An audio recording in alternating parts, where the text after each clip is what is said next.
आज की क्लास में हम पढ़ने जा रहे हैं क्लास 9th और 11th का एक बहुत important topic, difference between prokaryote and eukaryotic cell. तो आज आप इस वीडियो को देखने के बाद आपको किसी वीडियो देखने की जरूरत नहीं पड़ेगी। सारे पैरामीटर्स को लेकर यहाँ पर मैंने डिफरेंशिएट करा हुआ है कि प्रोकैरियोटिक सेल में क्या डिफरेंस रहता है और यूकैरियोटिक सेल में क्या डिफरेंस रहता है।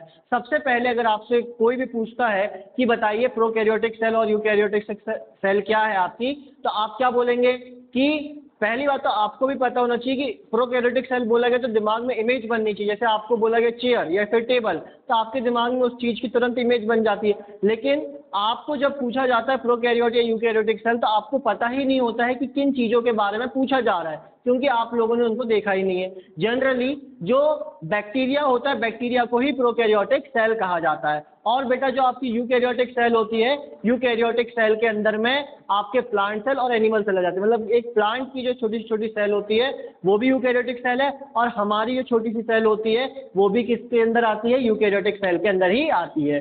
तो आई होप आपको ये समझ आ गया होगा कि यूकैरियोटिक सेल के अंदर कौन सा क्या देखने को मिलेगा अपन को और प्रोकैरियोटिक सेल के अंदर क्या देखने को मिलेगा।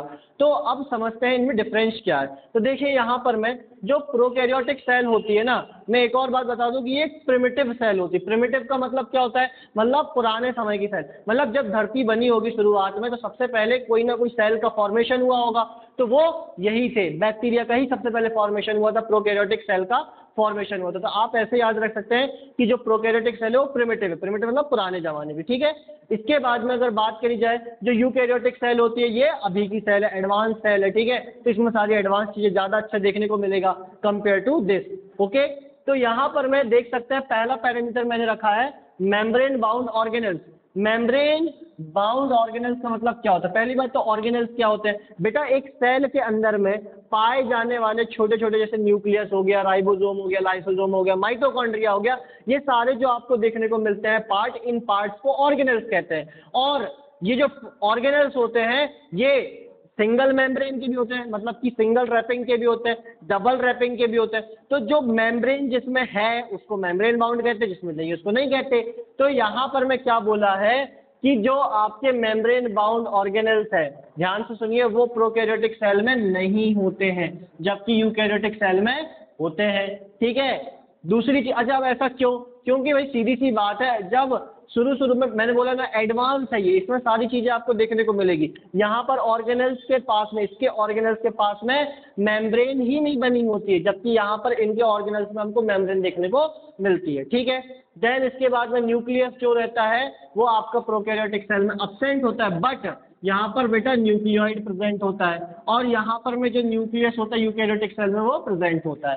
सवाल ये आता है कि सर ये न्यूक्लियोइड क्या आता है? न्यूक्लियोइड बेटा एक तरीके से न्यूक्लियस का ही हिस्सा है, बट ये वेल डेवलप नहीं हुआ रहता है। कैसा रहता है? ये वेल डेवलप नहीं हुआ रहता है, इसलिए इसको न्यूक्लियोइड कहते हैं। एक तरीके से आप ऐसे समझ सकते हो, जैसे कि एक घर बनना चालू हुआ और उसको बीच में छोड़ दिया, तो वो घर पूरे तरीके से नहीं बना, तो उसको घर तो कहेंगे नहीं, तो क्या कहेंगे? खंडर कहेंगे।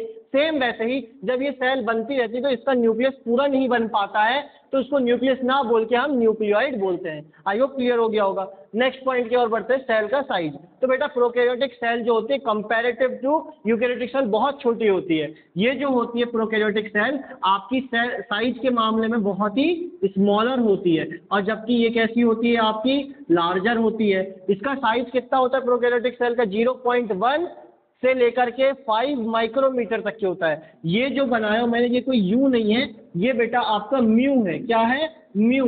ये जो होता है एक साइन होता है जो कि 10⁻⁻⁶ मीन्स माइक्रो को डिनोट करता है। किसको डिनोट करता है? माइक्रो को। अगर आपसे कोई बोले कि बताइए प्रोकैरियोटिक सेल का साइज क्या होता है, तो आप क्या बोलेंगे? 0.1 से 5 माइक्रोमीटर होता है। ये जो साइन होता है किसको बताता है? माइक्रो को बताता है, ठीक है। इसकी 10⁻⁻⁶ वैल्यू होती है, ध्यान रखिए, आपको आगे काम देगा। देन इसके बाद में यूकैरियोटिक सेल में कितना साइज होता है? लार्जर होती है, 10 to 100 माइक्रोमीटर साइज होता है इसका, बहुत बड़ी होती है ये, ठीक है। देन इसके बाद में सेल का स्ट्रक्चर जो होता है बेटा प्रोकैरियोटिक सेल जनरली यूनिसेलुलर होती है। यूनिसेलुलर का मतलब क्या होता है? एक ही सेल से बने हुए, ज्यादा कॉम्प्लेक्सिटी नहीं होती, सिंपल होते हैं, जबकि मल्टी सेल्यूलर होते हैं आपके यूकेरियोटिक सेल। मतलब कि यहाँ पर डिफरेंट टाइप्स की आपको सेल देखने को मिल जाएगी किसी भी ऑर्गेनिज्म के अंदर में।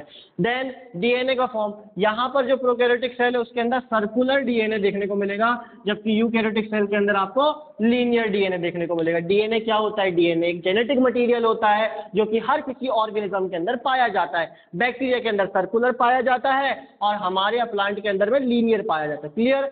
देन इसके बाद में कॉम्प्लेक्सिटी, कॉम्प्लेक्सिटी जो होती है प्रोकैरियोटिक सेल की सिंपल होती है। मैंने अभी पहले ही बोल दिया था कि ये सिंपल होते हैं, कोई इसको समझने की ज्यादा दिक्कत नहीं होती, क्योंकि एक ही सेल है, वही डाइजेशन, एब्जॉर्प्शन, ठीक है, लोकोमोशन सब वही कर रही है, कोई ज्यादा समझने की जरूरत नहीं है। लेकिन कॉम्प्लेक्सिटी यूकेरियोटिक सेल में बात करें तो बेटा यहाँ पर आपको मोर कॉम्प्लेक्स देखने को मिलेगा। मोर कॉम्प्लेक्स मतलब ये होता है कि आप जो है हर एक सेल का फंक्शन जानोगे, फिर टिश्यू का फंक्शन जानोगे, फिर ऑर्गन का फंक्शन जानोगे, फिर ऑर्गन सिस्टम का फंक्शन जानोगे। फिर ऑर्गन सिस्टम भी बहुत सारे होते हैं, जैसे हमारे अंदर ही रेस्पिरेटरी सिस्टम है, डाइजेस्टिव सिस्टम है, सर्कुलेटरी सिस्टम है, नर्वस सिस्टम है, सिस्टमिक सिस्टम है। तो यहाँ पर में आप देख सकते हैं सेल वॉल जो होती है, ठीक है, क्लियर हो गया वो। सेल वॉल जो होगी आपकी प्रोकैरियोटिक सेल में क्या होगी? प्रोकैरियोटिक सेल में प्रेजेंट होगी। अच्छा, ये जो रहता है मैंने अभी बताया था आपको, प्रोकैरियोटिक सेल में हम किसको देखते हैं? बैक्टीरिया को देखते हैं। तो बेटा जो बैक्टीरिया होते हैं उनकी सेल वॉल किस चीज की बनी होती है? उनकी सेल वॉल पेप्टिडोग्लाइकेन या म्यूरिन की बनी होती है, ठीक है। अब आपको अगर ऐसा लग रहा होगा ये वर्ड बहुत डिफिकल्ट है, याद कैसे रहेगा, तो इसके लिए एक छोटी सी ट्रिक है, जो आपको अच्छा लगे तो आप एक्सेप्ट करिए, ना अपनी भी बना सकते हैं, ऐसे भी याद कर सकते हैं। जैसे जो पापा लोग होते हैं हमारे, वो क्या कहते हैं? पापा को अपन क्या कह सकते हैं? बाप भी कह सकते हैं ना भाई। बाप, जो हमारे बाप जी होते हैं वो क्या करते हैं? हमको गर्मियों के दिनों में पेप्सी पीने से मना करते हैं। क्या करते हैं? पेप्सी पीने से मना। तो बाप से क्या आ जाएगा आपका? बैक्टीरिया आ जाएगा। पेप से क्या आ जाएगा बेटा आपका? पेप्टिडोग्लाइकन याद आ जाएगा। और मना से क्या याद आ जाएगा आपको? म्यूरिन याद आ जाएगा। ठीक है ना? मतलब एक तरीके से अगर आप भूल जाओ तो इसके जरिए याद कर सकते हो, ठीक है। गर्मी के दिनों में क्या करते हैं पापा? पेप्सी पीने से मना करते हैं, है ना, पीना भी नहीं, इससे बढ़िया लस्सी पी लेना। चलो इसके बाद में यहाँ देखिए यूकेरियोटिक सेल में क्या आ जाता है आपका? यहाँ पर बेटा आपकी जो सेल वॉल होती है वो एनिमल के अंदर एब्सेंट होती है। एनिमल के मतलब क्या सिर्फ काऊ डॉग यही होते हैं कि नहीं? हम भी एनिमल की कैटेगरी में आते हैं। तो एनिमल जो होता है, एनिमल की सेल वॉल, सेल को देखोगे आप तो उसके अंदर सेल वॉल नहीं होती, ठीक है। बट प्लांट के अंदर जो होती है सेल वॉल प्रेजेंट होती है और सेल्यूलोज की बनी होती है। किसकी बनी होती है? सेल्यूलोज की। ये ध्यान रखेंगे। ये बेटा आपका जो है ना प्लांट सेल और एनिमल सेल के अंदर में, मैं इसके बाद वीडियो बनाऊंगा प्लांट सेल और एनिमल सेल की, उसके अंदर डिटेल में बताऊंगा कि एक प्लांट और एनिमल सेल में क्या डिफरेंस होता है, ठीक है। देन इसके बाद में जो राइबोसोम होते हैं वो बेटा प्रोकैरियोटिक सेल में 70S होते हैं। आप बोलेंगे सर ये क्या होता है 70S?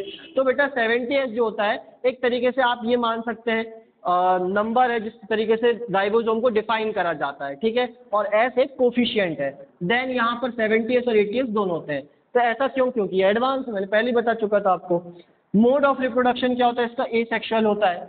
एसेक्सुअल क्या होता है और सेक्सुअल क्या होता है इसकी वीडियो ऑलरेडी डली हुई है, आप जा करके चैनल में देख सकते हैं, मैं डिस्क्रिप्शन में लिंक दे दूंगा, ठीक है।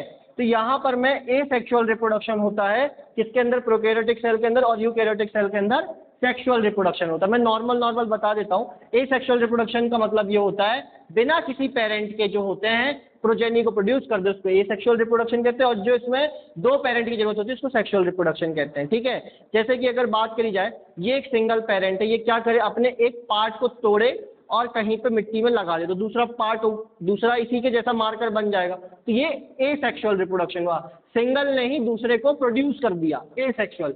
बट इसी के जैसा मेरे को एक और की जरूरत पड़ेगी तभी मैं दूसरा मार्कर बना सकता हूँ। मतलब दो की नीड हो और गैमेट्स की नीड हो तो क्या होगा? आपका सेक्सुअल रिप्रोडक्शन होगा। क्लियर?